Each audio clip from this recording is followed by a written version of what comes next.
Decía que esta reforma tuvo impacto en diversos artículos de la Constitución Política de los Estados Unidos Mexicanos, como son los artículos 16, 17, 18, 19, 20, que justamente es ahí donde tenemos el proceso penal, 21, 22, 73, 115 y 123, entre otros. Ahora bien, como ustedes ya lo saben, muchos de ustedes ya lo saben porque son expertos, han estudiado y siguen capacitándose en liceo académico, ¿no? Y además que no dudo que desde la trinchera donde está, lo siguen haciendo. Bueno, pues de acuerdo a la ley del enjuiciamiento penal nacional, ¿y a qué me refiero cuando hablo de ley del enjuiciamiento penal nacional? Me refiero al Código Nacional de Procedimientos Penales. En su artículo 211 justamente nos habla que el procedimiento penal se ha de dividir en tres fases. Y fíjense, esas tres fases ya hemos venido recorriendo en este diplomado con la maestra Nancy Villafán. Hemos visto el taller de investigación de etapa inicial, taller de etapa intermedia y hoy viene taller de etapa de juicio. Para cursar este taller no es necesario que hayan cursado los previos, ¿sí? Entonces, ustedes saben correctamente que el proceso penal mexicano, y de acuerdo al artículo 211, tiene tres etapas. La primera, que es la etapa de investigación y que a su vez se subdivide en dos fases. La investigación inicial, que va justamente desde la presentación de la denuncia, querella, requisito equivalente, hasta la formulación de imputación. Y después viene la etapa de la investigación complementaria, que va desde la formulación de imputación hasta el cierre de la investigación.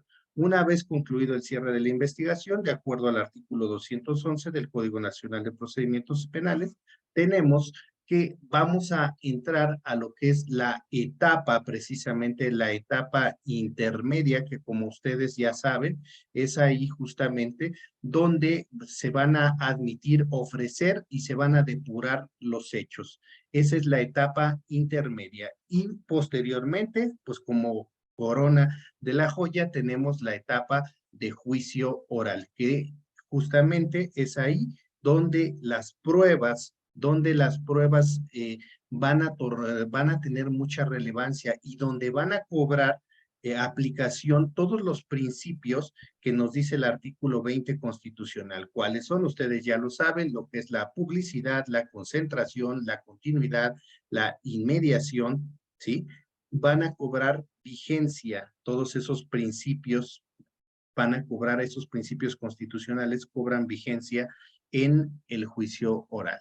Por tanto, y nada más reitero, una vez agotada lo que es la investigación inicial en su fase complementaria, y eso ya lo hemos visto con la maestra Nancy Villafán, de acuerdo al artículo 324 del Código Nacional, el Ministerio Público solo tiene tres opciones. Una, va a sobreseer parcialmente, totalmente, va a suspender el proceso, o la tercera, va a formular acusación. Si formula acusación, la consecuencia inmediata, ¿cuál es? Justamente vamos a pasar a la etapa intermedia, artículo 334 del Código Nacional de Procedimientos Penales, en donde precisamente ya hace un rato lo mencioné. ¿Qué es lo que vamos a hacer? Se van a ofrecer, se van a admitir las pruebas, los medios de prueba, ¿sí? Porque se les llama medios de prueba en esa etapa, y esa etapa intermedia se divide en dos fases. Ya lo vimos con la maestra Nancy Villafán, la fase escrita y la fase oral. Y de la misma forma hemos visto con ella, pues que en esa fase escrita está el escrito de acusación. ¿De quién? Del Ministerio Público, la coadyuvancia de la víctima o el asesor jurídico, el escrito de coadyuvancia, y el escrito de contestación, de acuerdo como nos lo dijo la maestra Nancy Villafán, conforme al artículo 340, que es el que hace valer el defensor. Obviamente, la etapa intermedia, la etapa técnica, ya vimos también que hay un descubrimiento probatorio y asimismo hay la exclusión de medios de prueba de acuerdo al 346 del Código Nacional de Procedimientos Penales, y ahí ya nos ubicamos, nos centramos en la etapa, precisamente la etapa intermedia en su fase oral, donde ¿qué es lo que va a hacer justamente el juez de control? Pues bueno, el juez de control tendrá que determinar cuáles son los medios de prueba que va a excluir, ¿sí? Va a excluir y bueno, pues ya vimos también que hay acuerdos probatorios en esta etapa y una vez cerrada esta etapa ante el juez de control, pues el juez de control dicta el auto de apertura a juicio oral conforme al artículo 347 del Código Nacional de Procedimientos Penales.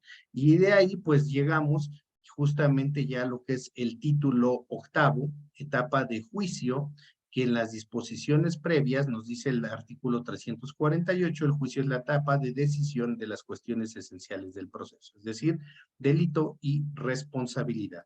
Se realizará sobre la base de la acusación, en el que se deberá asegurar la efectiva vigencia de los principios de inmediación, que es lo que venía diciendo hace un rato, ¿sí? Inmediación, publicidad, concentración, igualdad, contradicción y continuidad. Entonces, pues para eso estamos convocados la tarde del día de hoy, a efecto de que pues la maestra nos dé sus puntos de vista de lo que vamos a desarrollar en este taller de juicio oral, que para muchos pues no es ajeno, ¿no? Es la última fase del procedimiento penal. Recuerden que el proceso inicia con la audiencia inicial y bueno, esta es la última fase, por decirlo así, porque subinteligencia hay otra más que vendría a la etapa de ejecución, pero estamos de acuerdo que subinteligencia, maestra Nancy, viene la etapa de ejecución penal, pero estas son las tres etapas del procedimiento penal mexicano y pues sin más preámbulo, yo nada más quise hacer este pequeño y breve recorrido para recordar un poquito, porque es mucho de lo que hemos visto con la maestra Nancy Villafán, y pues ahora vamos a ver la etapa de juicio oral. Mi estimada amiga, adelante, si gustas, es todo tuyo el escenario del Liceo Académico. Gracias, como siempre, por acompañarnos. Además que miren, vamos a tener la presentación de su nueva obra de la maestra Nancy Villafán, pero ya lo estaremos anunciando. Adelante, maestra, muchas gracias. Muchísimas gracias, Manuel, por ese recibimiento, por esas palabras tan generosas siempre de tu parte hacia mi persona. Gracias por el espacio al Liceo Académico. Y bueno, gracias a los que se dieron cita para poder charlar hoy sobre un poquito de lo que se va a tratar esta tercera ocasión que vamos a tener la oportunidad de coincidir, si así nos lo permiten. Estaremos hablando de la etapa de juicio oral, ¿no? De origen, efectivamente, Manuel, tú hablabas de los inicios de la reforma constitucional en materia de seguridad pública y justicia penal, y uno de los puntos importantes de esta reforma constitucional, pues era darle prioridad a las soluciones alternas y a las formas de terminación anticipada, de manera tal que solo los asuntos sumamente relevantes en donde el Ministerio Público tuviera acusaciones perfectamente estructuradas e encaminadas a poder obtener una sentencia de carácter condenatorio, pues estuvieran destinadas a la celebración de la audiencia de juicio. Hoy, desafortunadamente, pues creo que la realidad supera toda hipótesis teórica que se hubiese establecido al inicio de la implementación de este sistema de justicia penal acusatoria. Tenemos un atraso tremendo en cuanto a los términos que establece la legislación nacional procesal penal para efecto de la celebración de las audiencias de juicio oral. Si bien es cierto que el código establece que una vez dictado el auto de apertura a juicio oral dentro de los 5 días siguientes a que el juez de control lo dictó, dicho auto será remitido para ser radicado ante el Tribunal de Enjuiciamiento, que tendrá competencia para la celebración de la audiencia de juicio oral, y si también lo es, como lo señala el Código Nacional de Procedimientos Penales, que para efectos de la celebración de la audiencia de juicio, la autoridad competente será un tribunal de enjuiciamiento que será conformado de manera unitaria, esto es un solo juez de juicio, o bien de manera colegiada, esto es 3 jueces. La verdad de las cosas es que la intención del sistema era que los juicios, las etapas de juicio oral, al estar destinadas a que muy pocos asuntos llegaran a esa última etapa del procedimiento penal, esto es la etapa de juicio oral, pues que los juicios se conformaran por 3 jueces, porque bueno,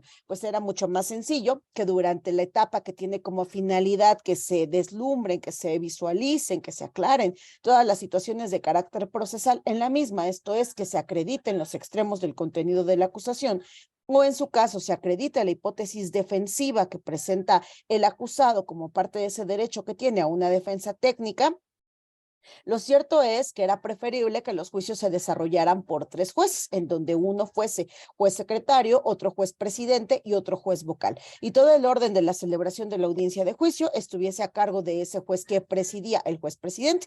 Sin embargo, pues, insisto, las cosas no fueron como se visualizaron, al menos en las hipótesis que se plantearon como parte de la reforma constitucional en aquel 2008. Lo cierto es que nos saturamos en su momento de las audiencias de juicio y entonces de conformarse un tribunal de enjuiciamiento, ahora lo reducimos a un tribunal de colegiado, a un tribunal de carácter unitario, porque eso facilitaría la celebración de las audiencias de juicio. Es en esta etapa justamente donde establece la Constitución y la legislación nacional procesal penal que el juicio deberá de ser presidido por jueces que no han intervenido en etapas anteriores, y me refiero a etapas anteriores que no han tenido en sus manos ese análisis de la valoración de los elementos probatorios. Distinto es cuando un juez ya intervino en cuestiones de carácter administrativas para efecto de la resolución administrativa. Por ejemplo, hay estados de la República Mexicana en donde los que coordinan las unidades de gestión administrativa son jueces, y esos jueces van a resolver todas las peticiones que por escrito hayan formulado las partes. Entonces, si bien es cierto que es juez, pudiera en determinado momento tener intervención en la etapa de juicio oral porque solamente intervino en cuestiones de carácter administrativo. Pero si tú, Manuel, ya fuiste juez que participó en la etapa de investigación, por ejemplo, y ya llevaste a cabo valoración de ciertos elementos probatorios, ya no puedes intervenir en la etapa de juicio porque ya existe una contaminación hacia tu criterio, hacia el estándar que pudieras llegar a formarte como razonamiento probatorio. Ahora bien, ese juicio se supone, como yo les comentaba, pues ahora a partir de la entrada en vigor del Código Nacional de Procedimientos Penales, pues se supone que teníamos un plazo procesal para su celebración, porque toda la preparación fue durante la etapa intermedia. Todos los elementos de los que pudimos habernos allegado como parte de la investigación, pues se dio durante la etapa de investigación y el plazo de cierre de investigación complementaria. A juicio, una vez radicado el auto de apertura a juicio oral, se supone que la legislación establece que dicho juicio no podría estarse celebrando en un plazo menor a 20 días ni mayor a 60 días de carácter natural. Es decir, una persona, a partir de que se le dicta el auto de apertura a juicio oral, prácticamente en 2 meses contados a partir de ese momento, estaría ya siendo juzgada en una etapa de juicio oral. Y la audiencia de juicio, ahí se van a observar todos los principios informadores del debido proceso, garantizarle a la persona acusada el derecho que tiene a una defensa técnica, pero además también garantizarle el acceso que tiene a una defensa de carácter material. Es en juicio en donde se le va a preguntar a la persona acusada si tiene algo que manifestar. En cualquier momento de la etapa de juicio, la persona acusada podría hacer uso de su derecho material a defenderse. En cualquier momento de la etapa de juicio, el juez tiene la obligación de verificar si el alcance de esa defensa técnica efectivamente está logrando ello, está logrando garantizarle a la persona acusada el acceso a una defensa técnica y adecuada, es decir, que conozca las etapas que conforman al procedimiento penal, específicamente el orden en el que se va a desahogar la etapa de juicio, y que tenga una estrategia debidamente pensada, analizada y que esté echando a andar durante la celebración de la audiencia de juicio. En la realidad, yo les comentaba a ustedes que pues estamos muy lejos de lo que dice el Código Nacional, porque los juicios no se están celebrando en el máximo de los 60 días naturales que establece el Código. Tenemos un atraso terrible en el tema de impartición de justicia. Caso Ciudad de México, por ejemplo, ya tenemos audiencias de juicio generadas para el año 2025 durante los primeros meses. O sea, no me estoy equivocando, no 2024, 2025 para la celebración de las etapas de juicio. Imagínense, son autos de apertura a juicio oral que se dictaron hace meses, que se están radicando ante los tribunales de enjuiciamiento y que de acuerdo a la carga de trabajo, agenda administrativa de los órganos jurisdiccionales, las audiencias de juicio, bajo el término de continuidad lo más preciso posible, tendrán que estarse verificando hasta 2025. ¿Qué implica esto entonces? Pues que, pues obviamente ahora con los criterios que se tiene sobre la posibilidad de solicitar revisiones de las medidas cautelares, específicamente en el caso de la prisión preventiva, cuando ésta ya duró el término máximo que establece la Constitución, que es de 2 años sin que la persona haya sido sentenciada, pues entonces vamos a tener una carga de trabajo tremenda porque se van a ir generando audiencias de revisión de medida cautelar, porque la duración de la misma ya excedió, en el caso de la prisión preventiva, insisto, ya excedió de ese plazo de 2 años, ¿no? Por el otro lado, pues las agendas que ya tienes para la celebración de las audiencias de juicio.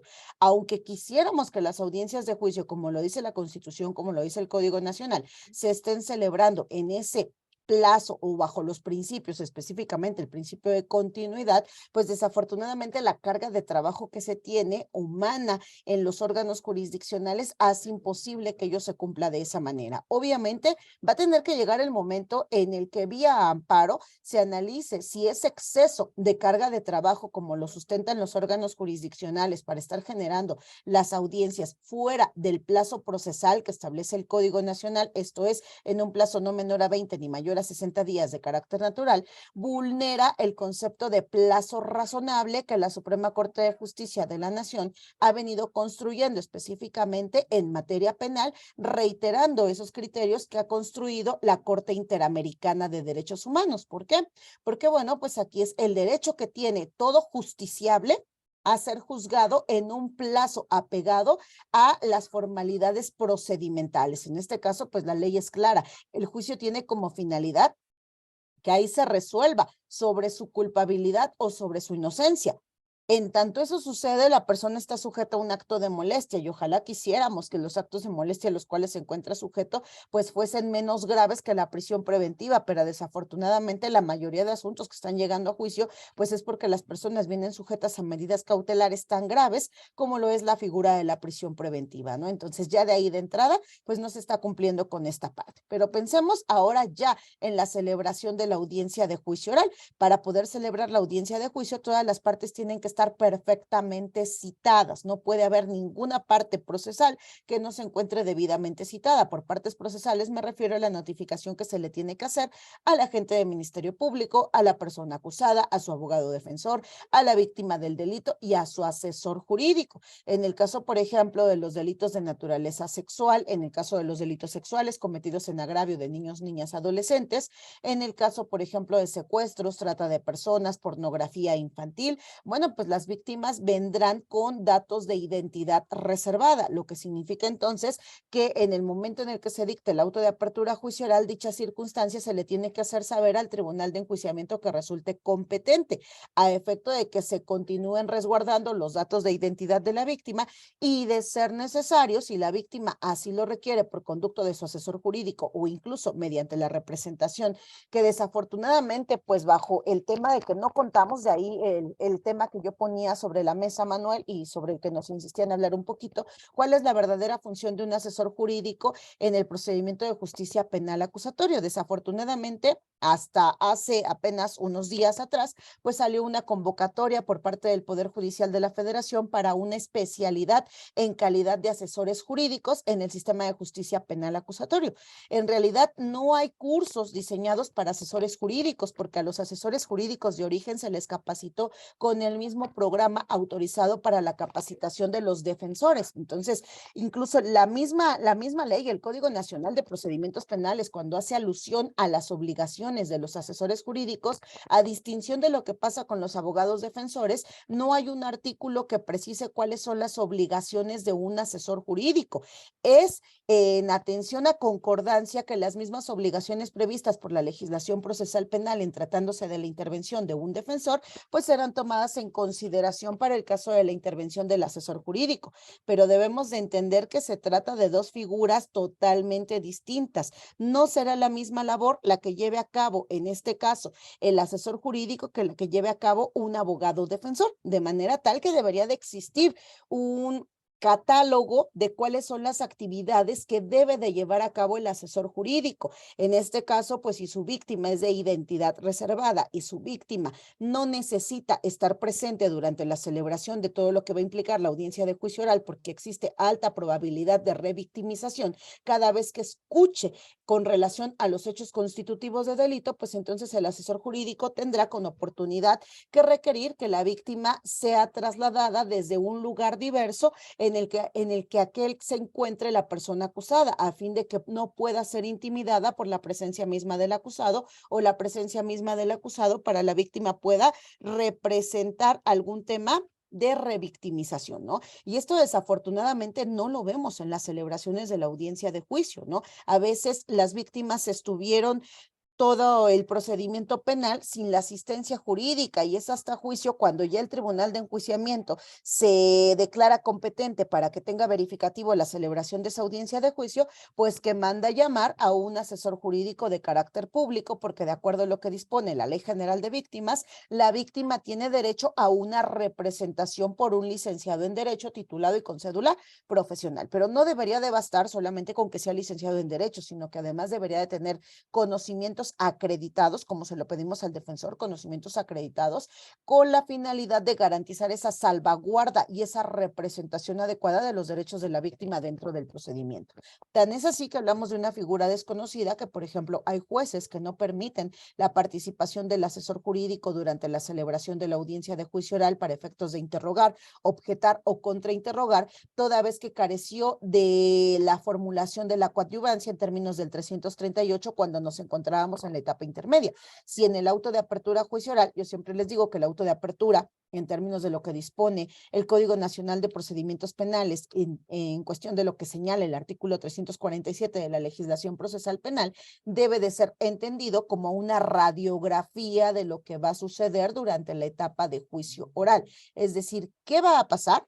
¿Cómo se va a regular la intervención del Ministerio Público, la intervención de la defensa, la intervención del asesor jurídico? ¿Qué sí podemos, qué no podemos hacer? No se tiene que perder de vista que lo que se va a llegar a acreditar en la etapa de juicio es justamente el contenido de esa acusación. Yo comentaba cuando vimos el módulo de etapa intermedia que la finalidad de que el Ministerio Público formalice un escrito de acusación en términos de lo que dispone el numeral 335, pues es dividir el contenido de la misma en 4 temas importantes.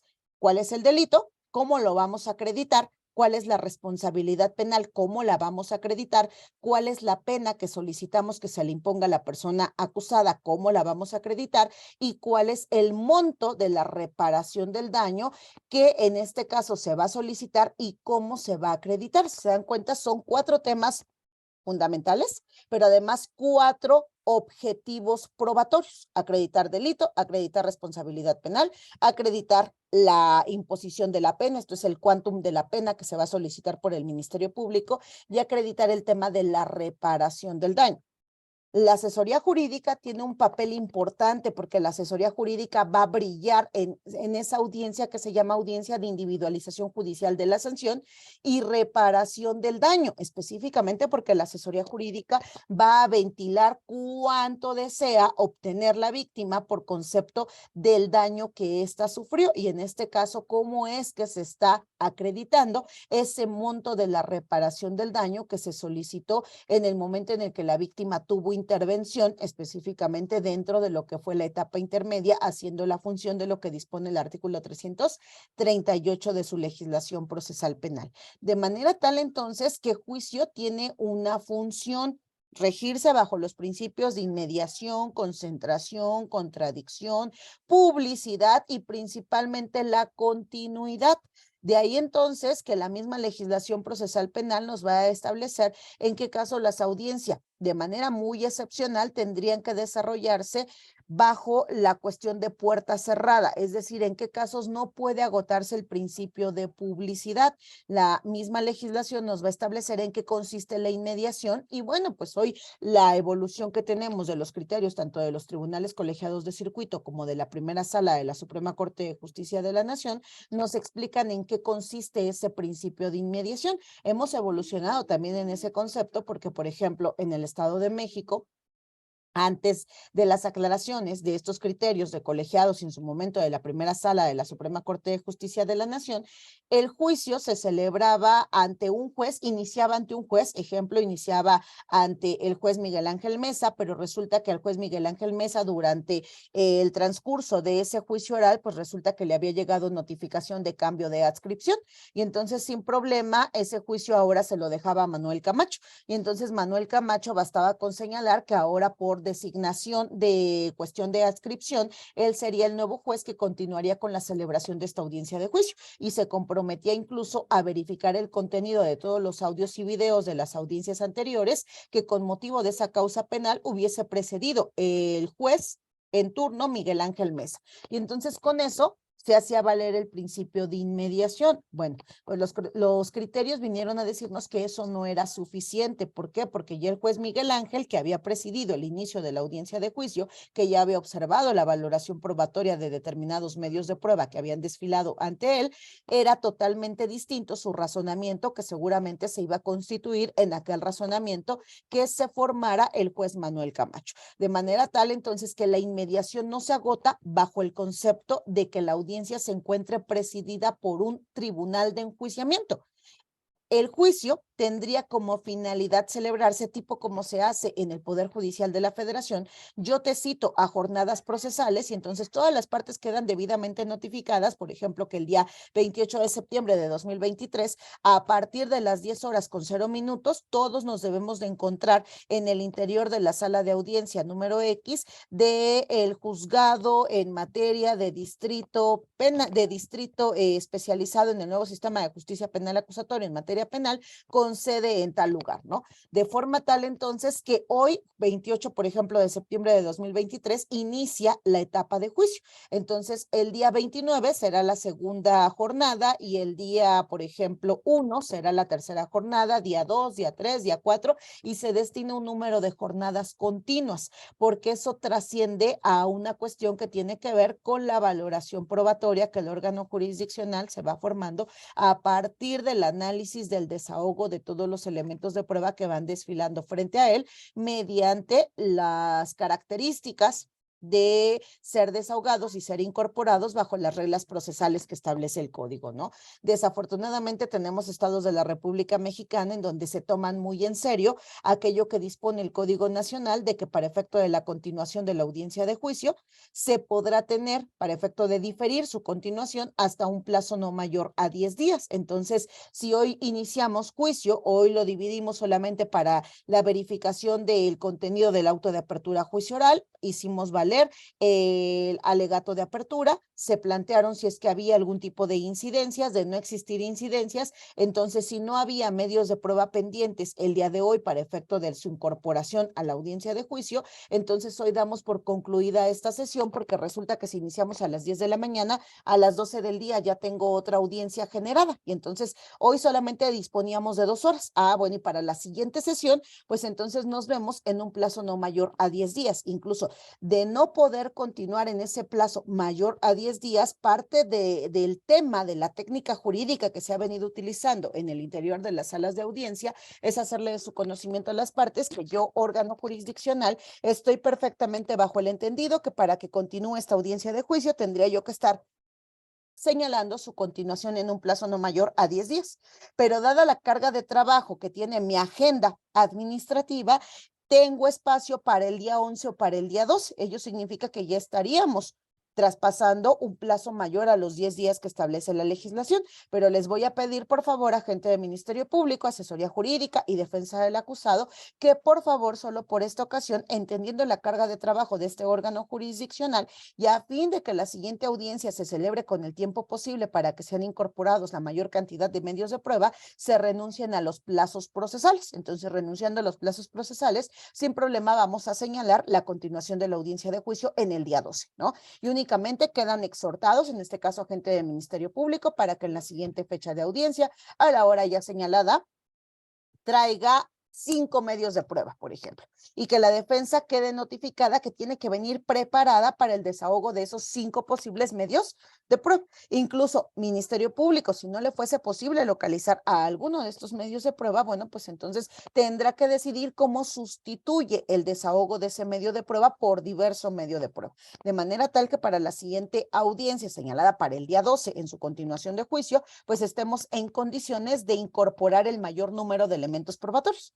Y así sucesivamente. Entonces, ¿cuánto se puede llevar en estos estados de la República Mexicana? La celebración de la audiencia de juicio, pues a veces hasta meses, ¿no? A veces hasta meses. Y ahora nos preguntaríamos, ¿qué tanto esa forma en la que se verifica la etapa de juicio afecta en el razonamiento que el órgano jurisdiccional tiene que irse generando sobre lo que va viendo, va escuchando, va observando, va analizando con relación a la hipótesis de la acusación que presentó el Ministerio Público, de la información que se va obteniendo en la audiencia de juicio a través del desahogo probatorio. Porque obviamente aquí no es como a nivel federal, que yo estoy destinada, y ese es un problema en la gran mayoría de los estados de la República Mexicana, que yo estoy destinada para del día 28 de septiembre al día 5 de octubre de 2023, tener una sola causa penal desfilando en la etapa de juicio. Porque entonces yo puedo ir haciendo mis anotaciones y perfectamente voy a recordar a el testigo Miguel Ángel Mesa, que desfiló tal día, dijo esto relacionado con esta otra información obtenida de tal testigo, esto correlacionado con la información obtenida a través de la pericial en materia de balística, criminalística, mecánica de hechos, no sé, corroboran esta parte de la acusación del Ministerio Público. Eso en realidad es sumamente complicado el poder verificarlo cuando los juicios tienen este retraso terrible en cuanto a los términos procesales que establece la legislación, ¿no? Desafortunadamente, quisiéramos que las etapas de juicio fuesen más ágiles, que se comprendiera que para juicio tendrían que estar destinados a aquellos asuntos en donde es notorio el trabajo que se vino haciendo por las fiscalías y que se sabe que están destinados a poder obtener sentencias de tipo condenatorio. La realidad rebasa por muchísimo lo que dice la legislación procesal penal, porque además, pues estamos llegando a juicio con ministerios públicos que desafortunadamente por esas, y lo voy a decir públicamente, me conoces, Manuel, ¿no? Por esas divisiones que tenemos administrativas en la forma en la que se estructuran las fiscalías de nuestro país, hubo un agente del Ministerio Público que integró la carpeta de investigación. Luego entonces se obtuvo vinculación a proceso, se la pasas a alguien de litigación y luego entonces vas a otra estructura administrativa dentro de la fiscalía que es el área de acusación. Y luego entonces otro más en área de estrategias procesales ya dentro de los reclusorios o de los juzgados en materia penal, pues es el que va a llevar la defensa de esa carpeta para cuando llegamos a juicio. Entonces pasa que cuando llegamos a juicio, pues cuando busca, por ejemplo, la entrevista del testigo fulanito de tal, pues resulta que le cuesta trabajo encontrar si solo fuese entrevista o hubo una ampliación de entrevista. Aquí viene el tema del manejo del caso y lo mismo pasa con las asesorías jurídicas y lo mismo sucede con las defensas. Si tú no llevas a juicio tu radiografía, que es el contenido del auto de apertura a juicio oral, si no estructuras una carpetita específicamente con el registro de entrevista, el dictamen, con en su momento aquellos documentos que en el auto de apertura a juicio oral se admitieron señalándose que serían incorporados por medio del testigo Juan Pérez López, o que sabes en caso de que hayan sido ofrecidos y admitidos para efectos de que su incorporación se realizara por medio del testigo más idóneo, si sabes y conoces tu caso y sabes cuál es el testigo más idóneo por medio del cual se podrían incorporar esos documentos y no te preparas estructurando esa carpetita de manejo fácil y sencillo para juicio, pues entonces ahí vemos esa infinidad de errores.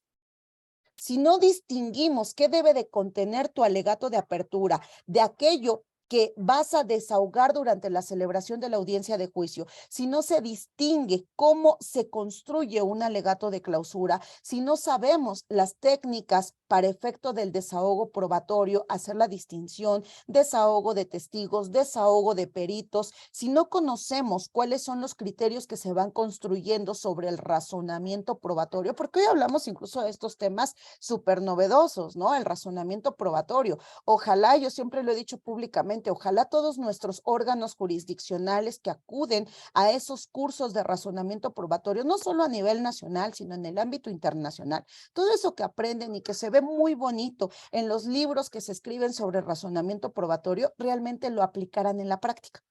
La verdad de las cosas es que los criterios, y lo vamos a ver en la última charla de este temario que desarrollamos para esta etapa, todavía encontramos sentencias en donde incluso desafortunadamente el tema de valoración se reduce a este órgano jurisdiccional.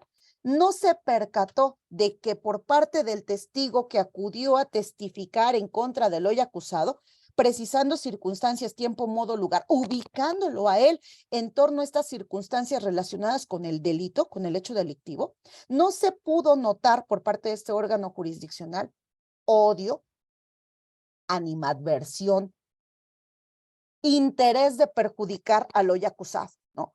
Y entonces la pregunta sería, ¿cómo es que notas eso? ¿Cómo es que te percatas cuando alguien te odia o cuando alguien no te odia? ¿Cómo es que distingues esta parte que ni tan siquiera llega a ser un estándar de razonamiento probatorio, eh? Y ahora, peor aún, porque lo vamos a tocar en su momento en una de las sesiones que tenemos por ahí diseñadas. ¿Cómo se da este tema de la valoración probatoria cuando hablamos de delitos cometidos en agravio de NNA, niños, niñas, adolescentes? Y sobre todo cuando son delitos de naturaleza sexual. ¿Cómo se da la valoración probatoria cuando hablamos de delitos en donde se tiene que juzgar con perspectiva de género?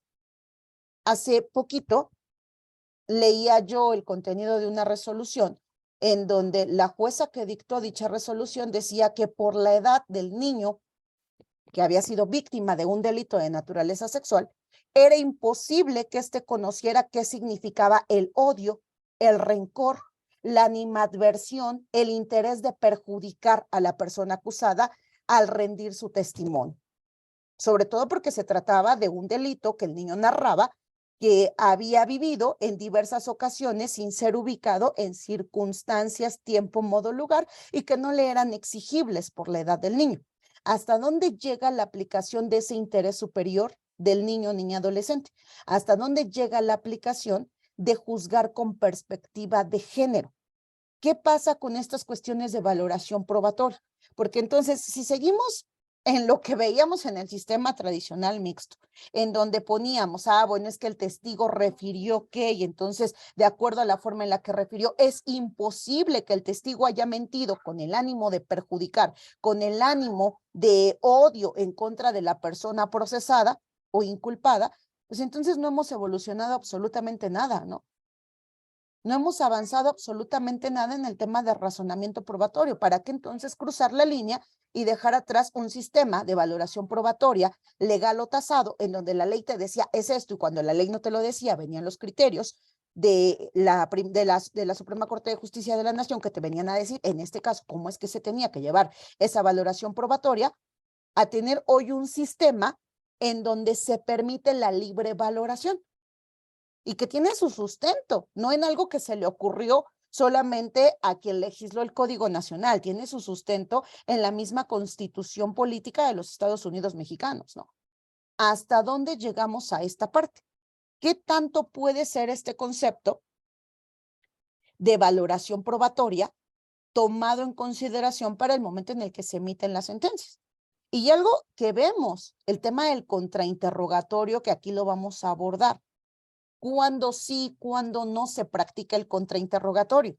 Diría una persona que escribió, yo creo que uno de los mejores libros en materia de contrainterrogatorio, el maestro Simitrio, un defensor del estado de Oaxaca. El mejor contrainterrogatorio suele ser a veces el que no se hace. Y entonces es ahí cuando ya estamos, pues lo voy a decir en un término bien coloquial, cuando ya estamos tan picados de la cresta, que entonces vas y preguntas en el contrainterrogatorio porque ¿cómo te vas a quedar callado? Y terminas por aclarar cuestiones que la representación social no se preocupó por aclarar. Vamos a ver cuáles son estas funciones que tiene el asesor jurídico bajo los criterios que hemos observado en la práctica, ¿no? Hay jueces que dicen, es que el asesor jurídico no puede, más allá de estar presente en la sala de audiencia de juicio oral, porque no tengo en el auto de apertura de juicio oral su nombramiento en calidad de coadyuvante de la víctima del delito cuando tuvo el plazo procesal para así constituirse. Vamos a analizar estas cuestiones prácticas que se nos pudieran llegar a presentar y en el qué hacemos si nos encontramos en ese momento bajo esa situación. Uno de los temas, además, Manuel, que vamos a tocar es el tema de la incorporación de documentos y la incorporación de las evidencias. cuáles son los ejercicios. Ojo, porque además aquí hay un vacío tremendo y obviamente yo soy del concepto de que el Código Nacional no tenía por qué ocuparse en establecer, y los documentos se incorporarán a través de la siguiente metodología y las evidencias se incorporarán a través de la siguiente metodología, porque incluso aquí no tenemos un criterio, claro, a través del cual se establezca cuáles son esos puntos medulares que la práctica nos ha llevado a seguir para la incorporación de documentos, para la incorporación de evidencias materiales o incluso muchas veces el uso que se le quiere dar a la famosa evidencia de carácter ilustrativo.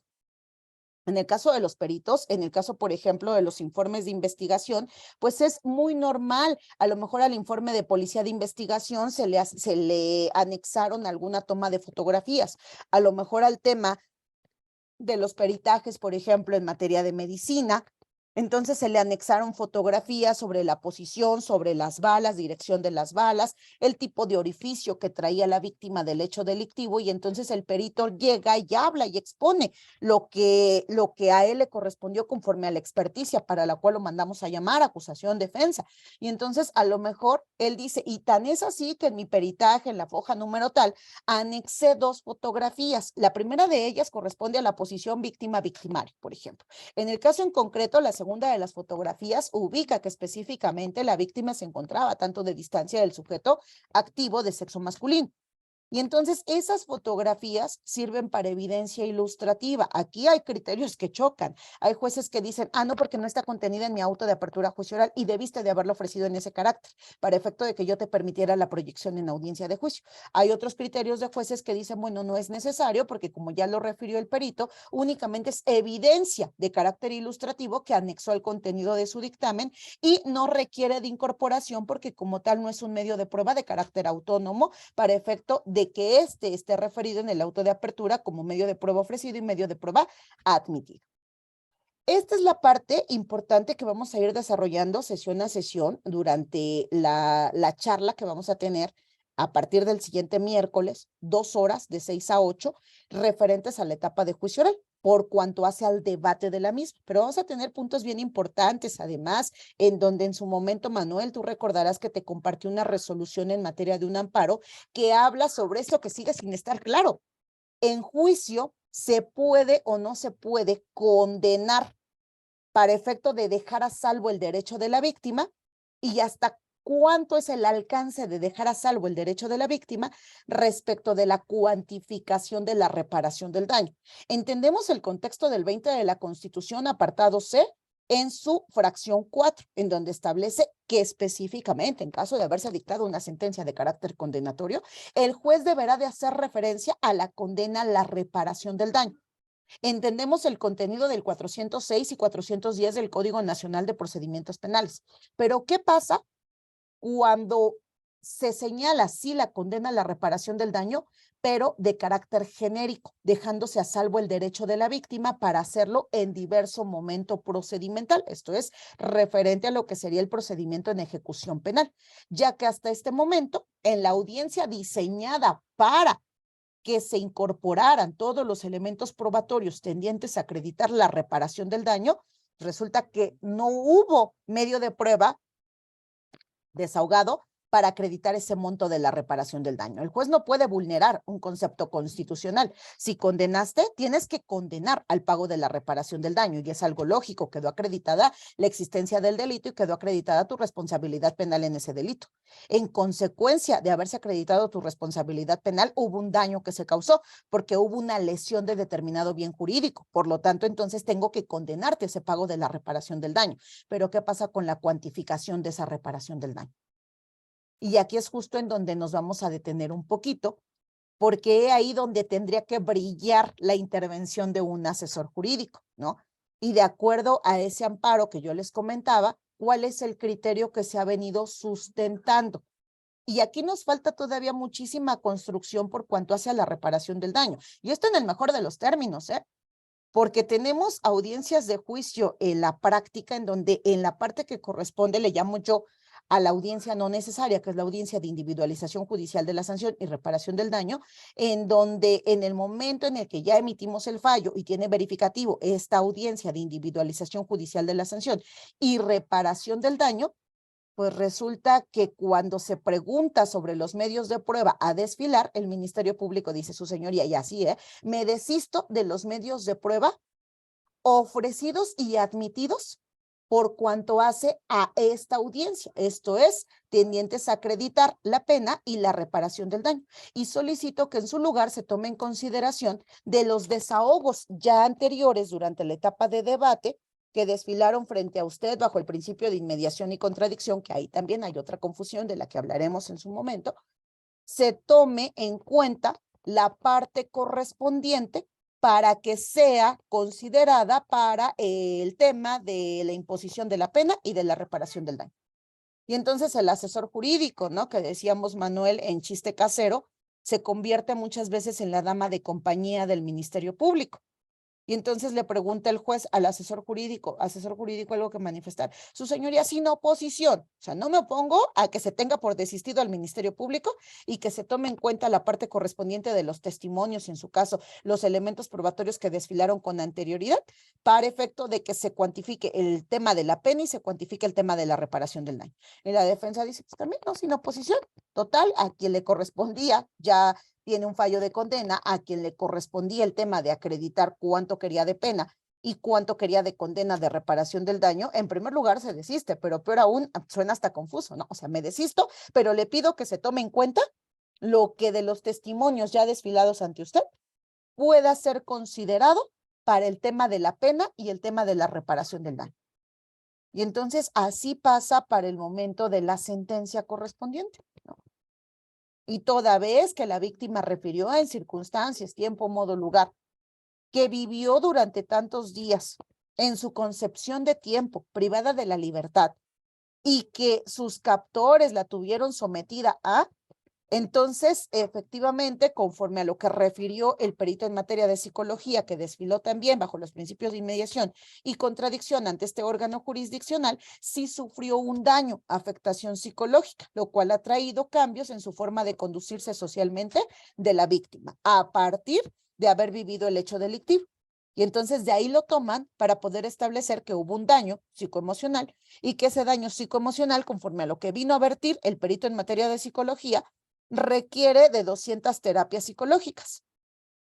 Y entonces cada terapia psicológica, como bien lo dijo el perito, a través de las preguntas que le formuló la representación social y a las que se adhirió la asesoría jurídica, cada terapia tiene un valor de 1,500 pesos, dando un total por concepto de reparación del daño de tanto, ¿no?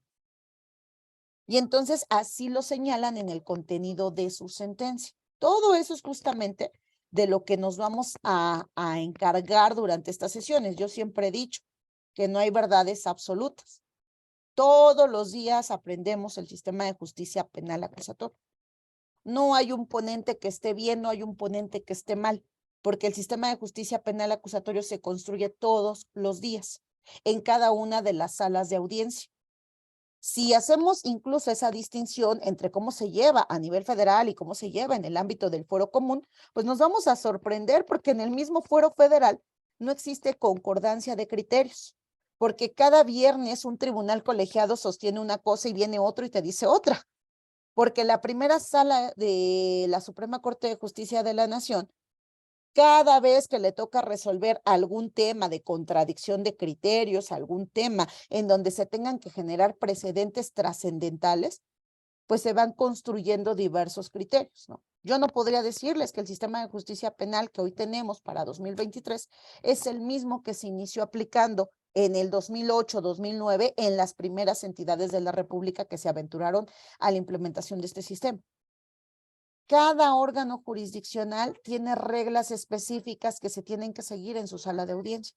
El Código Nacional, aunque hablemos de un código homologado, para poder llegar a esa homologación que se buscaría con este sistema de justicia penal a través de la reforma que se hizo al artículo 73 constitucional por allá en el 2013, dando lugar al Código Nacional de Procedimientos Penales en el 2014, pues creo que todavía estamos lejos de ello, ¿no?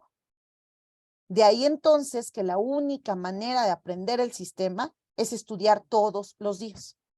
Y la mejor manera de estudiar el sistema todos los días es dándonos ese tiempo, ese espacio para poder acudir a las salas de audiencia. Ver qué sí se hace, ver qué no se hace. conocer los diversos criterios y obviamente utilizar este tipo de espacios como el que destina Manuel para poder escuchar a ponentes de la talla del doctor Malagón, a ponentes de la talla del doctor Manuel Valadez, ¿no? Y poder construir esa diversidad de criterios que se tiene entre dos operadores que son jueces. Los criterios que hemos escuchado de ponentes que son agentes del Ministerio Público, de doctrinarios en la materia, ¿no? Y en mi caso, pues, el cómo veo el sistema desde la intervención que he tenido, desde la asesoría jurídica y desde la defensa. Es una de las etapas, creo yo, que la más importante, es quizá la más lenta y la más complicada en el sistema de justicia penal acusatorio, porque en la práctica nos hemos hecho de infinidad de mañas. Y hablo de mañas no solo Ministerio Público, ¿no? Sino cuando nos toca fungir como asesores, cuando nos toca fungir como defensores. El encontrar puntos de comodidad y no querer movernos de lo que ya sabemos, pues muchas veces genera esas distorsiones del sistema de justicia penal. Entonces, aquí no hay especialistas, aquí venimos todos a compartir, venimos todos a escuchar esas experiencias que se tienen desde el ámbito de jueces, desde el ámbito de ministerios públicos, desde el ámbito de defensores, y esa figura que tanto falta por dignificar en el sistema, la asesoría jurídica victimal, ¿no? Entonces, pues ojalá nos den oportunidad a los que nos siguieron a través de Zoom, a los que nos siguieron a través de Facebook, ojalá nos den oportunidad de compartir en estas 6 sesiones que tenemos destinadas iniciando a partir del siguiente miércoles para poder pues darle continuidad a los que ya vienen siguiéndonos a través de la primera vez que compartimos, que fue la etapa de investigación, luego la etapa intermedia, darnos esa oportunidad de continuar y generar esa práctica desde este lado, ¿no? Desde lo que yo conozco, sé, que es la parte de la defensa y la parte de la asesoría jurídica. Y pues incluso me decía Manuel hace unos días, ¿no? Es que a veces cuando escuchamos al doctor Malagón, cuando escuchamos al doctor Manuel Valadez, pues sale por ahí, ¿no? Es que Nancy dijo que, y entonces cada uno de nosotros pues tiene justamente esos criterios y cada uno lo ve desde la vertiente que desarrolla, ¿no? El juez desde su vertiente que desarrolla, el abogado defensor, el asesor jurídico y obviamente la intervención del Ministerio Público. Ojalá nos den esa oportunidad de acercarnos los siguientes 6 miércoles que tenemos por ahí destinados para poder intercambiar esas experiencias que tenemos de lo que es la etapa del juicio oral, lo que debería de ser conforme a la Constitución y conforme al Código Nacional de Procedimientos Penales y lo que es en las salas de práctica en donde hemos podido tener intervención, Manuel. Así es, mi estimada maestra Nancy Villafán. Pues han escuchado ya un poquito de lo que nos ha dicho la maestra. Incluso a lo mejor voy a atreverme a ver si damos un plus más, Nancy, no sé qué opines. Vamos a invitar por ahí a lo mejor en alguna clase, si fuera alguna extra, invitáramos por ahí a un juez de enjuiciamiento para que lleváramos, pues llevaran los compañeros a lo mejor alguna simulación de audiencia de juicio oral. Por ahí estoy pensando, pues bueno, ya bien lo refirió la maestra Nancy Villafán. Todos los maestros que están aquí, la verdad es que se complementan lo que dice el doctor Malagón, lo que dice el doctor Valadez, que son los jueces, lo que dice el doctor Rueda, y a mí no me queda más que decir, o sea, por ejemplo, ahorita el curso que se les está ofreciendo el doctor Ángel Dáviles Careño, todos los maestros del liceo son de excelencia, y tengo que decirlo en relación también a la maestra Nancy Villafán, porque por ahí hay un comentario, bueno, siempre además que la halagan mucho y la verdad, lo digo y lo digo sinceramente, pues para mí, al menos, es la mejor litigante del país. Sí hay otras maestras pues maestras y maestros que se ofertan, pero me parece, y se los digo en lo personal, a lo largo de todas estas sesiones que hemos tenido con ella, y quienes gusten también pueden adquirir los anteriores talleres, la verdad es que, sinceramente, si uno se pone a tirar lápiz, aprende uno demasiado de todo lo que dice la maestra. A lo mejor hay alguien que de repente me dice, es que habla rapidísimo. Sí, habla rapidísimo, pero cuando ya la oye uno y pone uno su videograbación, en verdad, pone uno la videograbación, que la pueden, nuestras videograbaciones, recuerden, son de forma permanente a un correo de Gmail. No hay nada de que de ese links de 60 a 90 días, incluso pueden abrir, yo les sugiero, quienes entren en el liceo académico, abran un Gmail, o sea, por ejemplo, aquí veo miguelangelmesa.cursos@gmail.com, ¿no? Porque hasta eso, el Gmail y que cada vez en la tecnología nos van limitando por espacios de gigas, pero pueden ir teniendo todo el material, nosotros no borramos el material. Creo que es justo que por lo que ustedes invierten en su educación y en su preparación, pues obtengan todo este material. Y como ya lo dijo la maestra, los criterios van cambiando, constantemente van en cambio. La finalidad era despresurizar el sistema. Ojo, no se despresurizó el sistema, muy por el contrario, la carga de trabajo es mayor, los criterios de los jueces, tanto de control como de enjuiciamiento, a veces son muy cambiantes, identidad federativa a entidad federativa. Entonces, sí, yo felicito a la maestra Nancy Villafán y le agradezco que nos acompañe, nos honre con su presencia como docente en liceo académico. Por ahí deben de ustedes saber de la maestra, de la doctora Verónica Román Quirós, ¿verdad? Berito Román Quirós quiere mucho a Nancy Villafán y por ahí hay un comentario en Liceo Académico en la página, la mejor, así lo dice Vero Román Quirós, que por cierto nos va a acompañar ya también en Liceo Académico y bueno, algunas otras más personalidades que vienen y que se unen y de manera gratuita, como en este caso, que nos dan una charla gratuita, aprendemos algo y pues les vuelvo a reiterar antes de que abramos espacio de preguntas y respuestas, la cuota de recuperación es de 800 pesos, pueden pagarlo en una sola exhibición, pueden pagar 400 pesos para el inicio, o sea, antes de iniciar, y 400 pesos al inicio del curso, que es 4 de octubre, o 400 pesos antes de iniciar y los restantes 400 para el 18 de octubre, que recuerdo creo que es la tercera clase. Pues muchas gracias, voy a ceder el uso de la voz. A ver, vamos. Ahí tenemos a Rosy, por A favor. Rosy, que nos ha venido acompañando Rosy también. Bella, siempre anda por aquí. Y adelante, maestra Rosy.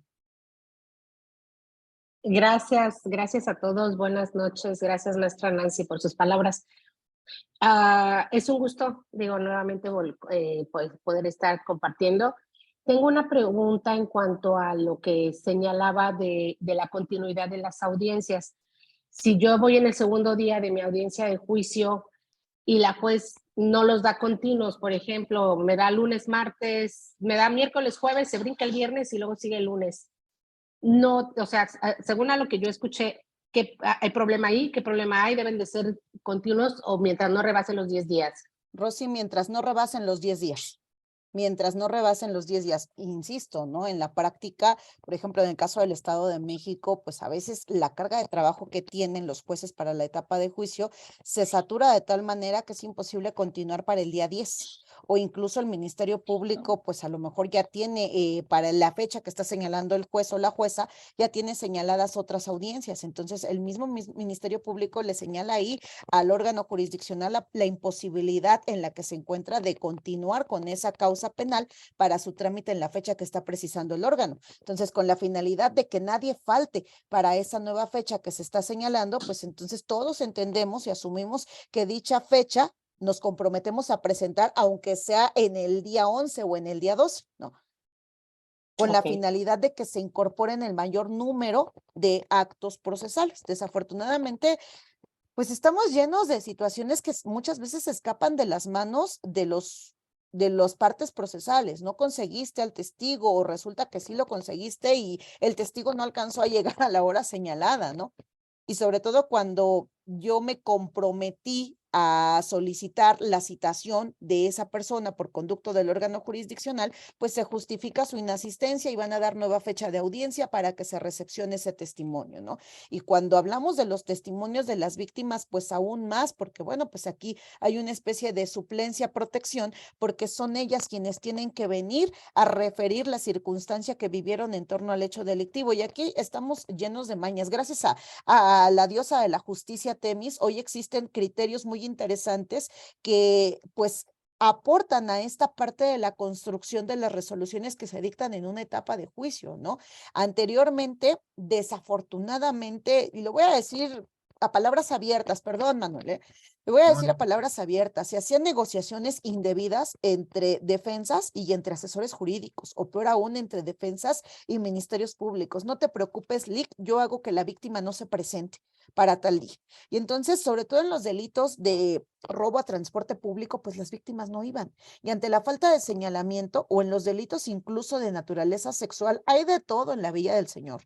En los delitos de naturaleza sexual, cuando la víctima del delito era NNA, pues muchas veces las negociaciones conllevaban a que este tipo de víctimas pues no se presentaran a la audiencia de juicio. Y no le quedaba de otra al órgano jurisdiccional más que decir, bueno, si no se pudo presentar la víctima, si no vino la víctima para poder señalar directamente a la persona inculpada, a la persona acusada, pues entonces no hay señalamiento directo. El resto de los elementos probatorios no son suficientes porque no alcanzan a ubicarlo tiempo, modo, lugar con relación al hecho y pum, ahí te viene tu absolutorio. Hoy, insisto, nos guste o no nos guste, gracias a la construcción de diversos criterios, la diosa Temis, se establece que ante la falta de testimonio de la víctima, cuando dicha ausencia pudiera llegar a ser atribuible a la persona acusada, no será causa suficiente para que la sentencia se dicte de carácter absolutorio. Y eso es parte de esa persecución que se viene haciendo para que no se genere impunidad en este sistema. Porque no se nos tiene que olvidar que la base constitucional de crear un sistema de este tipo era evitar esa impunidad de la que hablábamos en el sistema mixto tradicional, ¿no?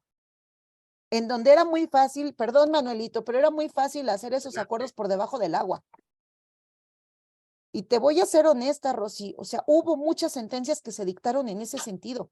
No te preocupes, Lic, no va la víctima, dame tanto, yo hablo con la víctima y que no se presente. Y que incluso nos hacíamos mensos en la forma de citar o tratar de conducir a las víctimas para que llegaran a rendir su testimonio a la audiencia de juicio. Y pum, no iba, ahí te viene tu sentencia, ¿no? Absolutorio. Y eso generaba un grado muy alto de impunidad en el sistema. Y vienen otros criterios interesantes. Es que, insisto, juicio es una etapa maravillosa. Vienen otros criterios interesantes. ¿Qué pasa con la prueba de naturaleza anticipada? Esa que se desahogó anterior a la etapa de juicio porque se sabía que se corría cierto riesgo sobre la víctima, sobre el testigo o sobre el perito para efecto de que no pudiera estar presente por alguna situación que establece el código, el día y la hora que se fijara para la celebración de la audiencia de juicio. ¿Cómo es que se hace su incorporación? ¿Cómo es que se hace su valoración probatoria? Todos esos criterios se han venido construyendo a partir de la entrada en vigor del Código Nacional y de lo que ha venido sucediendo en las diversas salas de audiencia. Porque anteriormente, bueno, bastaba con decir, es que la condición bajo la cual se desahogó anticipadamente la prueba sigue vigente para el momento de la celebración de la audiencia de juicio. Y así quedó señalada en el auto de apertura juicio oral y así pasaba para efecto de la valoración probatoria. Hoy en juicio, las partes tienen que manifestar si esa condición objetiva bajo la cual se desahogó anticipadamente sigue persistiendo para este momento. Y esa es mi carga de probar. De no persistir para este momento, tengo que llevar al elemento probatorio para que, bajo el principio de inmediación, contradicción, sea incorporado bajo las reglas que establece el código y en su momento pase a su valoración probatoria. Entonces, son muchas las cuestiones que tendríamos que detenernos a analizar en la etapa de juicio oral. Son muchas situaciones que, aunque el código hoy te diga esto, los criterios se han venido construyendo de cierta manera, ¿no? Y que tienen que ver con la valoración probatoria. Y eso que no es nuevo, diría nuestro queridísimo doctor Malagón. Al tema de la valoración probatoria, hoy le pusimos valoración probatoria. Pero ninguna sentencia, ni en el sistema mixto tradicional, ni en el sistema acusatorio, carece de valoración probatoria. Tu fundamento lo tienes en la misma Constitución. Hoy parece que descubrimos el hilo nuevo cuando le pusimos razonamiento probatorio, pero eso ya existía, ¿no? Diría el querido doctor Malagón, nada más toma cualquier libro de pruebas en el proceso, teoría probatoria, y todos los libros hablan de razonamiento probatorio. Hoy le pusiste ese nombre de razonamiento probatorio porque, bueno, nos llenamos de infinidad de cursos en el ámbito internacional. Pero jamás, jamás, jamás se le quitó el deber al órgano jurisdiccional que dicta una resolución antes u hoy de razonar probatoriamente. Y entonces, de nada te sirve que tú tengas un juez preparadísimo en temas de razonamiento probatorio si el meollo del asunto, que es la forma en la que vas a incorporar la información, Ministerio Público, Defensa, Asesoría Jurídica, no lo haces bajo las herramientas correctas, ¿no? Porque entonces el juez dice, ok, aquí está mi deber de valorar. Aquí está la cuestión de la libre valoración. ¿Cuáles son mis límites? ¿Cuáles son los elementos que voy a tomar en consideración? Pero cómo trascienden derivado de la actividad probatoria. Y en ese 0-100, 0-100 convicción de culpabilidad, la carga de probar siempre la va a tener el órgano que acusa. De ahí lo que yo decía, ¿no? El mejor contrainterrogatorio suele ser muchas veces el que nunca se llevó a cabo. Entonces, pues por ahí hay mucho tema para explorar, querida Rosy.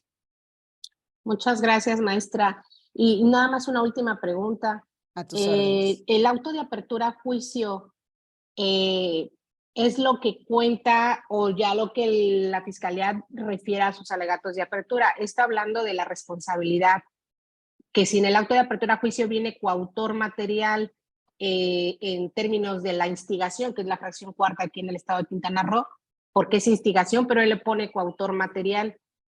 Y ya en sus alegatos dice que de manera conjunta llevó a cabo dicha, entonces ya no estamos hablando de una instigación, pero ¿qué se pondera? ¿El auto de apertura a juicio o cuando ya él en sus alegatos finales pues ya da la responsabilidad? Ese me genera algo de duda.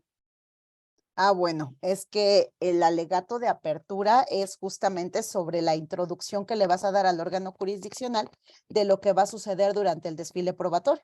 De ahí que tienes esa oportunidad de prepararte tú, porque esto se dijo en el alegato de apertura, esto sí se pudo acreditar de conformidad con lo que se comprometió el Ministerio Público, la Defensa o la Asesoría Jurídica a través de la exposición de su alegato de apertura, y entonces cuando emites tu alegato de clausura, que ese sí es conclusivo, ese sí es de carácter argumentativo, no se logró acreditar esto y esto y esto. O sea, el alegato de apertura es esa promesa de lo que se va a observar a través del desfile probatorio. Y el alegato de clausura es, en este caso, lo que sí se logró acreditar y lo que no se logró cumplir de conformidad con lo expuesto en ese alegato de apertura. Entonces, ¿para qué te sirve esa información que se introduce? Pues porque el órgano jurisdiccional no tiene acceso a nada de lo que sí saben que existen las partes intervinientes. De ahí que el Ministerio Público se rige bajo un principio de lealtad, la defensa, la asesoría jurídica se rigen bajo un principio de probidad. O sea, yo creo en todo lo que ustedes me digan. Yo no tengo acceso a la información. Ustedes me están dando la información a partir del cómo exponen ese caso, alegato de apertura y durante el desahogo probatorio. Son ustedes las que lo conocen. Entonces, hay cuestiones en la doctrina en donde se dice que el alegato de apertura podría estar sujeto a un control, es decir, que también podría ser materia de objeción. Yo no concuerdo con esa parte, pero insisto, son criterios que te vas a encontrar en la doctrina. Hay autores que dicen es que el alegato de apertura perfectamente es materia de una objeción. Yo no concuerdo porque el alegato de apertura para mí es esa introducción de lo que va a suceder durante el desfile probatorio. Si tú me dices que me vas a vender 5 helados y que los 5 helados que me vas a vender son de chocolate, vainilla y fresa, y resulta que al final solamente me trajiste 5 helados, pero eran solo de chocolate, pues entonces no cumpliste con tu promesa. Y eso es lo que se va a evidenciar para cuando se emita el alegato de clausura. ¿Vale? Muchísimas gracias, maestra. A Bonita tus noche. órdenes. Gracias igualmente. Previo a darle el uso de la voz a la maestra Sonia Silva, nada más quiero dar, maestra Nancy, la bienvenida. Aquí está con nosotros el juez Martiniano Luna, que ahí lo pueden ver en pantalla. No sé si nos está escuchando mi querido Martiniano, porque él también es responsable de todo lo que pasó, les quiero decir, en Liceo Académico Marte. Pues, ¿nos escuchas? Mira, va a decir que ya lo puse, pero ahí está, no quiere hablar, siempre él dice que es muy humilde, pero puedes decir algo si gustas, porque en verdad te tengo una gran estima. Gracias, y quiero decirlo también, que gracias a él, también porque un día él me increpó y me dijo, ¿y por qué no haces algo diferente? y también gracias a él nace el Liceo Académico, lo reconozco. Bien, muchas gracias, amigo. Buenas noches, su Saludos. señoría. Buenas ¿Qué noches. tal? ¿Qué tal? Siempre un gusto escucharla, maestra Nancy. El gusto es mío Ojalá y que los coincidir siempre con compañeros, usted. ojalá y que los compañeros que tienen el privilegio de escucharla pongan mucha atención. Necesitamos litigantes bien preparados para evitar las dilaciones innecesarias que se producen en las audiencias de juicio. Y también, pues ojalá y los compañeros aprendan esa responsabilidad que tienen, alejar las malas mañas, las malas prácticas que se tienen. La maestra Nancy ha tocado pues algunos puntos que son muy recurrentes. Yo le agregaría que muchos asuntos que van a juicio pues van sin una teoría del caso. La defensa no tiene alguna estrategia ya planificada, sino que van con la esperanza de que no acuda la víctima, que no acuda el ofendido, que no acudan los testigos de cargo. Eso es muy lamentable. Y otro punto que también pues me he podido dar cuenta a través de la práctica diaria es de que los defensores, principalmente los defensores particulares, y deben de dejar esa mala práctica. Si ven que llega la víctima, se echan a correr. E incluso ya estando en la sala, se salen, ¿sí? Y si todavía no ingresan, pero ven que llega la víctima, que llega los testigos de cargo, se desaparecen. Mandan otro defensor que, ay, es mi primera intervención, no estoy impuesto. Y eso pues trae como consecuencia de que los juicios se vean prolongados. Aquí en el Estado de México, como dice la maestra Nancy, pues estamos saturados. Es imposible que continuemos con la audiencia al día siguiente. Sin embargo, les comparto que en los distritos de Tlalnepantla y Toluca se instrumentó un nuevo modelo que tiene precisamente esa finalidad. Pero pues todavía no vemos resultados, apenas fue el día 14, pero pues ojalá y se pudiese agilizar el trámite de todos estos asuntos que pues sí, se prolongan en demasía, ¿eh? Claro que no se compara con la temporalidad en el sistema tradicional.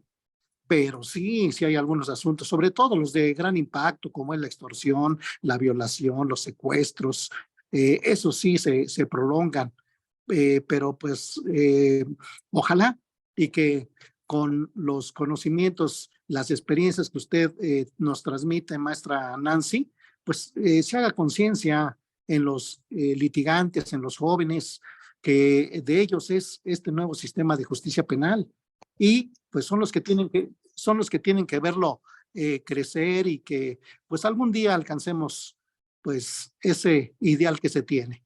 Es cierto también lo que dice la maestra Nancy, y a veces incluso en el mismo distrito judicial existen diferencias de criterios entre los jueces, ¿sí? Algunos, como simple muestra lo que decía la maestra Nancy, ¿no? Algunos compañeros creen que las fotografías, los anexos de los dictámenes son pruebas independientes.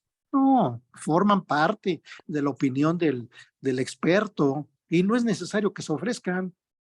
Son pruebas ilustrativas, como bien dice la maestra Nancy. Entonces, pues yo felicito a mi tocayo Manuel por ese gran esfuerzo que haces y sobre todo porque te allegas de grandes maestros como es quien el día de hoy nos acompaña. Les mando un fuerte abrazo y les deseo mucho éxito y a los compañeros pues, que se pongan las pilas, que aprovechen esas grandes oportunidades que nos brinda el compañero Manuel. Un abrazo, Manuel, un abrazo, maestra. Muchísimas Hasta gracias, su luego. señoría, por el acompañamiento. Gracias. Muchísimas gracias, señoría. Es siempre un honor que nos acompañe. Bueno, pues vamos a ceder, fíjense, todavía, gracias a Dios, y sigue entrando gente, ¿eh? La verdad es que el evento ha sido todo hay personas que siguen pidiendo el acceso. No se vayan, digo, ahorita, ¿por qué? Porque ahorita voy a anunciar también otros eventos gratuitos, que me acaban de llegar los flyers, porque van a estar unos jueces también aquí y unos defensores de la Corte Interamericana de Derechos Humanos también gratuitamente. Ahorita los vamos a poner, pero bueno, vamos a cederle el uso de la voz a la maestra Sonia Silva Rosas. Adelante, maestra. Gracias, muy buenas tardes, maestra Villafán. Buenas tardes, Hola, maestra hola, Camacho. buenas tardes, Sonia, un gusto. Saludarles. Un gusto.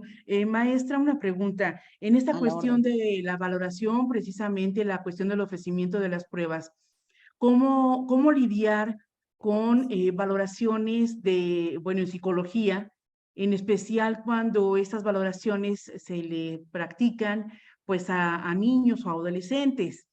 ¿Se tienen que recurrir directamente a un perito forense especializado o se tiene que aceptar la valoración que hacen, en este caso, los psicólogos del DIF?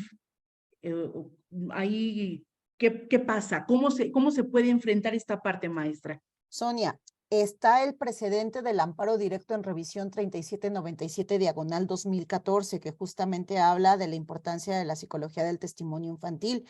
Incluso el proyecto que se tiene ya operando en algunos estados de la República Mexicana, específicamente Ciudad de México, el estado de Nuevo León y el estado de Chihuahua, que es el proyecto Antenas, en donde a partir del proyecto Antenas incluso se evita una revictimización, se coloca al niño en una condición igual frente a una pantalla, un robot que habla el lenguaje del niño para poder realizar una entrevista de carácter investigativo y con base en esa entrevista obtener información que posteriormente pueda ser valorada por el psicólogo experto en psicología del testimonio infantil. Aquí tenemos también, por eso les decía que en una de las charlas hablaremos sobre la valoración que se tiene que dar a ese testimonio de los niños, niñas, adolescentes en tratándose de los delitos en donde estos son víctimas, cuál sería la metodología correcta. Hay estados de la República Mexicana en donde ni tan siquiera llegamos a tema de dictamen psicológico, llegamos a algo que se llama la impresión diagnóstica.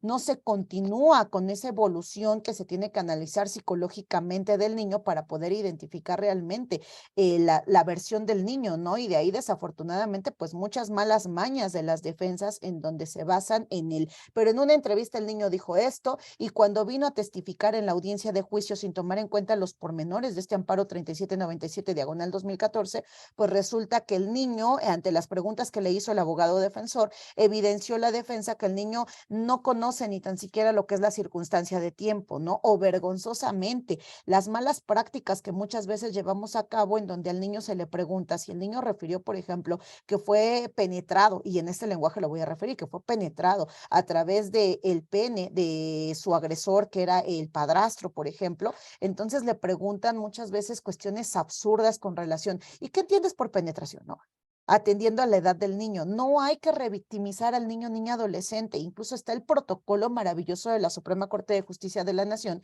que tiene que ver con estas cuestiones, la intervención de niños, niñas, adolescentes en procedimientos de tipo jurisdiccional. Y está este amparo que les comento, que es el 3797/2014, si la memoria no me falla, que tiene que ver con el cómo se hace esa valoración probatoria cuando se trata de víctimas, niños, niñas, adolescentes. Bueno, pues miren, ya no quiero detener más. Les pido una disculpa a Regina Vallecillo, que nos auxilió también el día de hoy a llegar a más. Les pido una disculpa a Daniel Pérez y a Elizabeth Mariano, pues porque la maestra tiene un compromiso ya también.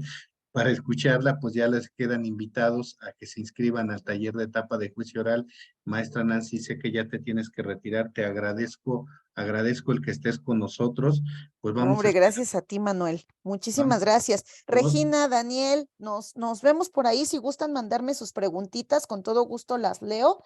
Voy a realizar una evaluación de riesgos procesales y estoy ahorita ya corriendo en contra del reloj porque mañana tiene cita mi defendido, entonces hay que preparar pues lo que nos piden para poder llevar a cabo su entrevista el día de mañana. Entonces tengo que enviar un correo con un montón de información escaneada, por eso es que ando un poquito ya apresurada en tiempo, pero con todo gusto, si me mandan su pregunta, con todo gusto por medio de Manuel, damos ahí alguna aportación que esté en nuestras manos realizar.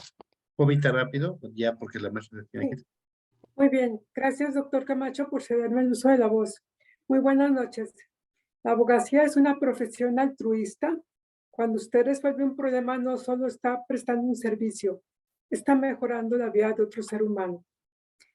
A nombre de la familia Liceo Académico MX y del director general Manuel Camacho, extendemos nuestro agradecimiento a la maestra Nancy Villafán, abogada postulante y maestra, por su charla introductoria al diplomado práctico en proceso penal, acusatorio y oral. Es un honor tenerla como docente, maestra. Gracias, maestra Nancy, por su magistral ponencia. Liceo Académico MX cuenta con los mejores docentes conformado por magistrados, jueces, doctores en Derecho, maestros en general. Síguenos en nuestras redes sociales, comuníquense al teléfono institucional 22 21 14 25 79. Muy buenas noches. Soy la voz al doctor Camacho. Gracias, maestra. Bienvenida. Muchísimas A su gracias casa. por el espacio. Manuel, continúa la orden, por ahí te van a mandar las preguntas. Me las Claro, envías, por favor, y yo con te todo las gusto envío. mandamos respuesta, ¿vale? Gracias a todas y todos que se dieron la oportunidad de coincidir. Les mando un enorme abrazo. Excelente noche. Ojalá nos veamos los siguientes 6 miércoles. Gracias por todo. Abrazo. Gracias, Bien, maestra. pero les voy a pedir que no se me vayan porque les voy a hacer una invitación para que estén atentos a las redes del Liceo Académico. Bueno, vamos a tener el 19 de octubre, ya muchos deben de conocer a la persona a quien está aquí, al doctor maestro Fernando Allende Sánchez, quien es defensor público federal en el Instituto de Defensoría Pública y defensor federal público. Déjenme ver aquí nada más, no se me vayan, permítanme, para que pueda poner bien los flyers, porque sí ojalá nos acompañen a estos eventos que vienen totalmente gratuitos. Bueno, ahí está ya, el primero va a estar con nosotros el doctor Fernando Sánchez. El tema nos va a hablar del Sistema Interamericano de Derechos Humanos el 19 de octubre de 19 horas a 20:30 horas. La liga se envía por nuestros grupos. Esta es una charla gratuita, pueden adquirir su constancia de participación. Por otro lado, en otro de nuestros eventos gratuitos vamos a tener clase el próximo 5 de octubre gratuita con la jueza María del Carmen Cruz Marquina, jueza de ejecución penal en el Poder Judicial del Estado de Tamaulipas, con el tema interrogatorio y contrainterrogatorio. Lo vamos a tener de 19 a 21 horas. Ahora bien, en evento gratuito también, el día 9 de octubre, va a estar con nosotros el maestro Álvaro Ramírez Segura. ¿Con qué tema? Fíjense. Nos va a dar una conferencia gratuita a las 9 de la noche. El flyer está mal, se va a hacer la corrección, pero él es el responsable del primer caso nacional donde se obtuvo la libertad por exceso en el término de prisión preventiva oficiosa y práctica de cambio de la prisión preventiva de acuerdo a los nuevos criterios de la Corte Interamericana, Audiencias Nacionales Reales. Por él es el primer litigante, o sea que en México, por el que se dio este cambio de paradigma, el maestro Álvaro Ramírez Segura, que los invitamos también a que nos acompañen gratuitamente. Se subirá a la liga. Todos estos eventos se comparten en nuestros grupos de WhatsApp de oferta académica. Se sube todo esto, se suben las ligas gratuitas. Quien quiera unirse al liceo académico solo pide que lo una al 22 21 14 25 79, nos dan su nombre, los ingresamos a los grupos y ahí pueden ver la oferta académica. Todos estos flyers están en la página principal, se fijan en la página principal, y en la página principal también van a estar las ligas Zoom, lo mismo que si ustedes van a nuestra página web, en la página web van a encontrar esto. Y por último, la siguiente semana, el 2 de octubre, que no se olvida, vamos a tener este grupo de estudio en línea con el doctor Francisco Antonio Lembo, alegato de clausura y sentencia. Es la primera temporada, con él se impartieron ya 80 horas de clase, se volvió un diplomado, lo que él dio ya en liceo académico, parece poco, pero ya impartió 80 horas de clases en cuestiones del sistema penal acusatorio. Así que pues no me queda más que agradecerles a todas las personas que el día de hoy se reunieron, se dieron cita para estar aquí, a todos ustedes colegas que se dieron cita para estar en liceo académico. Agradezco como siempre al equipo de trabajo, a la maestra Jovita Sánchez, también agradezco a nuestra subdirectora, que aunque no está presente, la abogada Jessica Márquez, Le mandamos un fuerte abrazo, agradecemos a todo el equipo, lo mismo que al maestro Gonzalo Bustillos, quien también es parte del Liceo Académico. Somos pues las personas que de una u otra manera somos el equipo, porque todo esto no es posible sino gracias a un gran equipo que tenemos en el Liceo Académico y gracias a ustedes por su preferencia. Que tengan muy buena noche. Esta plática la van a encontrar disponible justamente la van a encontrar disponible en el canal de YouTube. Suscríbanse al canal de YouTube del Liceo Académico. Que tengan buenas noches, que descansen y nos estamos viendo en las próximas sesiones. Hasta luego.